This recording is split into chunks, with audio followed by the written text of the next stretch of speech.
Hello, everyone. It's your girl, y'all should say the queen of Fixture Carnegie podcast. And I'd like to welcome you to the 12 part 3. Can you believe it? Again, this is the book that we are exploring, the 12 extraordinary women of the Bible. And as I said before, men, you are welcome onto this platform. This is month one. This is January 2025. We're going to take one woman a month and we're going to talk about her. We're going to discuss her.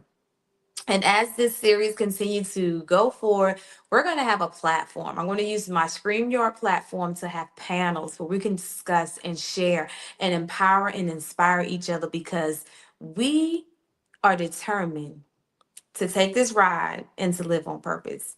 So if you have not seen the other two series, only thing I can tell you is just play it back.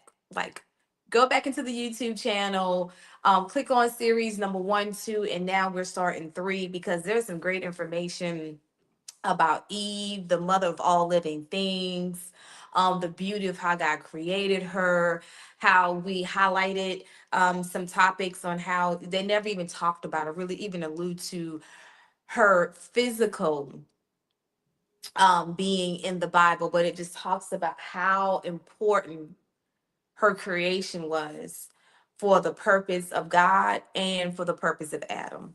So I want to kind of dive into another portion in the book where it says, it talks about Eve's position, as the rib, as flesh and bone of Adam, and just the order of things.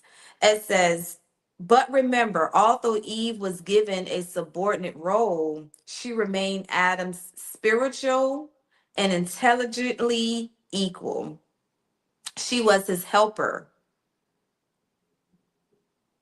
neither his supervisor nor his slave. By calling her Adam's helper, scripture stressed the maturity and the complementary nature of the partnership. Eve was in no way inferior to her husband, but she was nevertheless given a role that was submissive to his leadership. Subordinates, yet equal. Subordinate, yet equal. And that is where I want to pull out and I want to discuss in series number 3. Subordinate, but equal. I feel like I don't, it all depends on what culture, how you were raised, how, you were taught. But I respect the role of a man who is walking in the elements and the principles that God has assigned him. As a woman, I look at it in my reading, in my prayer, my study. Adam was busy about God's business.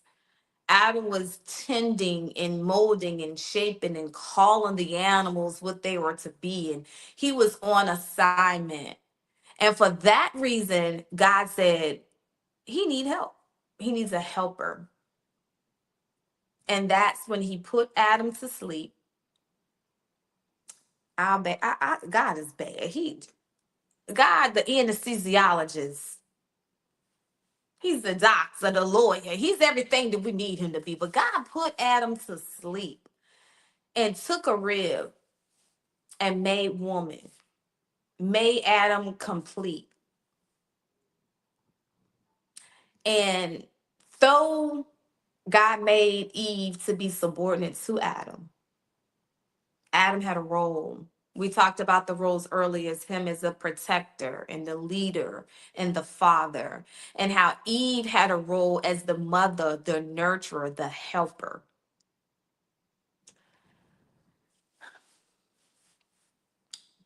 It is my purpose and it's my mission to help,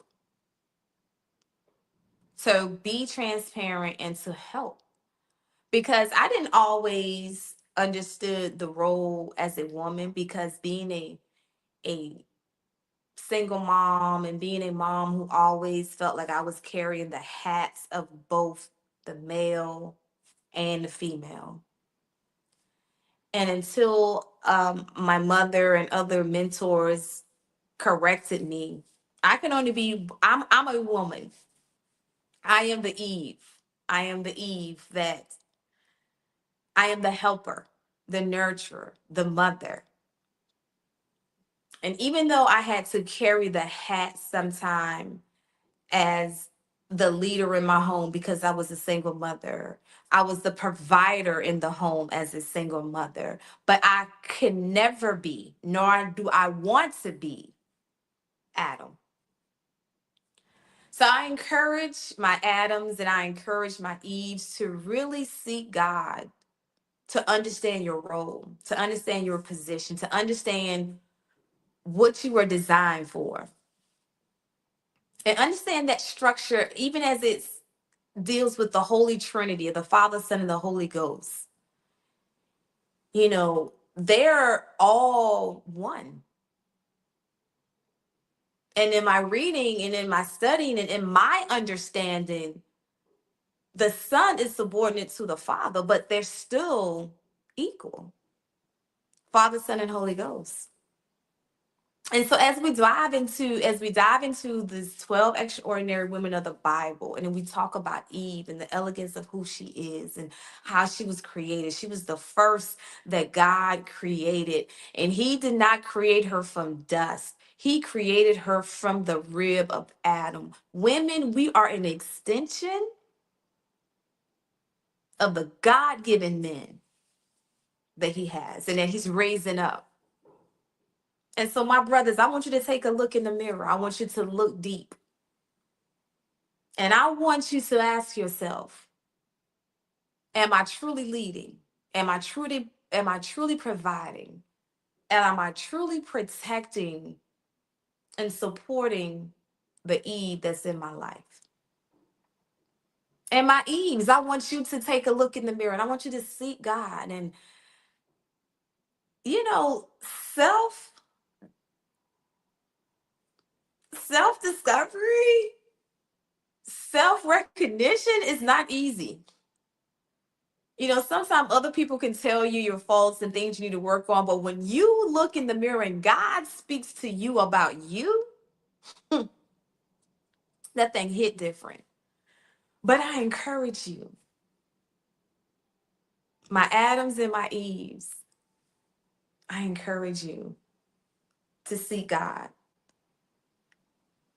for a self assessment, seek God for a spiritual checkup, seek Him and see, where are you positioned? What is your posture? What is your posture? We have to begin to restore relationships and restore marriages and restore families and restore structures.